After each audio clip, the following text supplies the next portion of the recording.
Hey YouTube, Makarov9 here with another gun review. What we're looking at here today is the Dan Wesson Model 15 357 Magnum and 38 Special.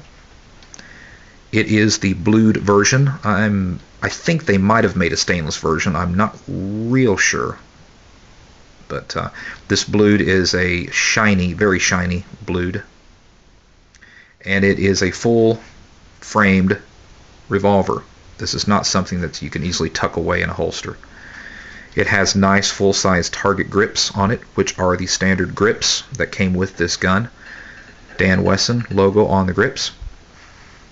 It's got the full shroud underneath the barrel, which strengthens the rigidity of the barrel and adds to the accuracy.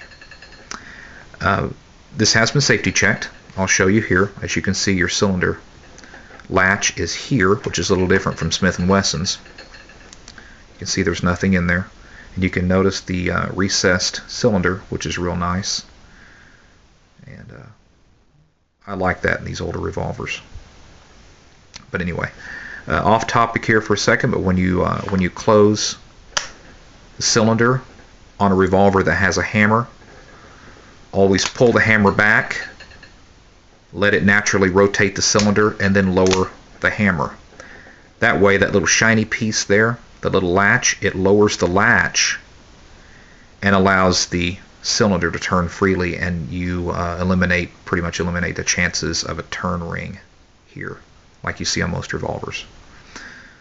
But anyway, and of course that was there before I got it, or it wouldn't be there, because I pretty well know how to close a cylinder and keep that off my revolvers. But anyway, this Model 15 is a product of the Dan Wesson Corporation, Dan Wesson being Daniel B. Wesson II, great-grandson of one of the founders of Smith & Wesson. Dan Wesson produced these between 1973 and about 1976-77, later died in 1978, which was probably shortly after this revolver was produced. He wanted to produce a revolver that would compete with Smith & Wesson revolvers, but that would handle a steady diet of Magnum loads, and this one really will. He built a very heavy frame, very square frame, to stand up to the test of time. It really gave Smith & Wesson a run for their money, and collectors really do enjoy these Dan Wesson revolvers. They are hard to find. They're getting a lot harder to find. So if you can pick one of these up for under $500, I'd say grab it. This is the one a lot of people might refer to as the convertible model. This was sold as a kit back in the 70s, where you had the, of course, frame, cylinder, grips, all that, and you came with 4 barrels. It came with a 2-inch barrel, a 4-inch barrel, which is what this is, and then a 6-inch barrel, and I can't remember if it's an 8.5 or 9.5-inch barrel. You got 4 barrels, essentially 4 revolvers in one, and you could interchange the barrels out to suit your taste at the time you desire to shoot it. It came with a tool, as you can see in the front there. If you'll see, let's see if I can get my camera to focus. You see a couple of notches there in the front. There's a tool that fits in there, and you can take your barrel off using that tool. Then it comes with a cylinder gap tool that you can, of course, reset that cylinder gapping when you put your new barrel on, which is always necessary to make sure that's just perfect. So this revolver was really popular with competition shooters back in the 70s.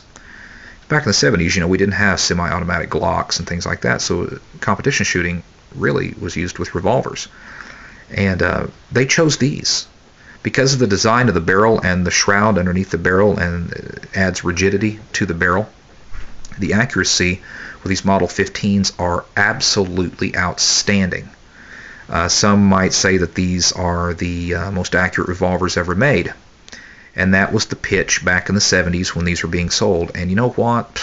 It's the most accurate one I've ever shot, and I've owned a lot and do own a lot of 357 mags. That's nothing against Smith & Wesson or Ruger. They make wonderful revolvers, and I have their revolvers as well. But this one is just so much more accurate than all of them. And the sights are real nice on them. You've got a kind of an orange color front sight, rather tall, and then just a real nice rear sight, just a nice sight picture.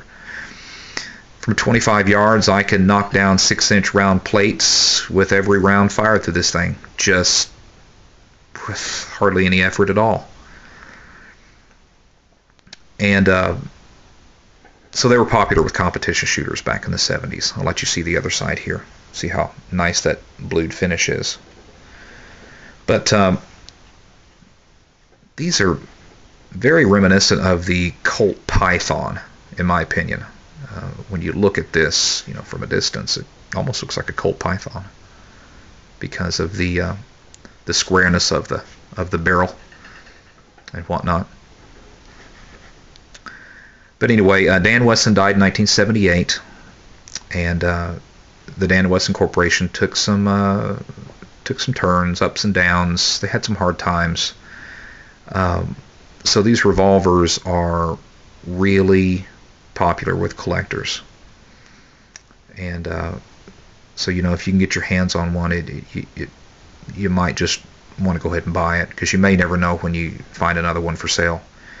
Because there are a lot of these sitting in safes all over the place, and they probably never see the light of day because people just hang on to them.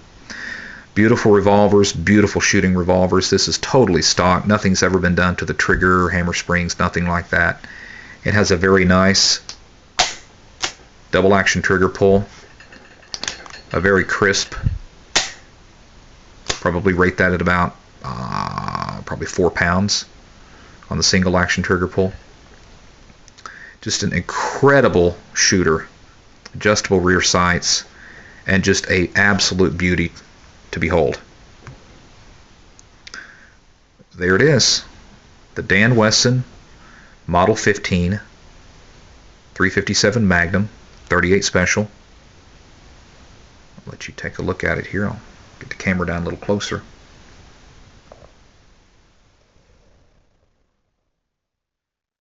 Those grips are really nice. And there you go. Be looking for a range video on this revolver in the future, and please subscribe if you like these videos. It compels me to make more.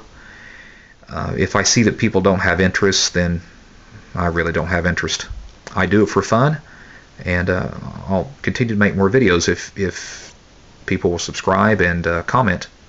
So I appreciate all the future comments and subscribers, and be looking for more videos and more motorcycle related videos this spring and summer as the weather starts warming up too. Thank you, YouTube. I'll catch you next.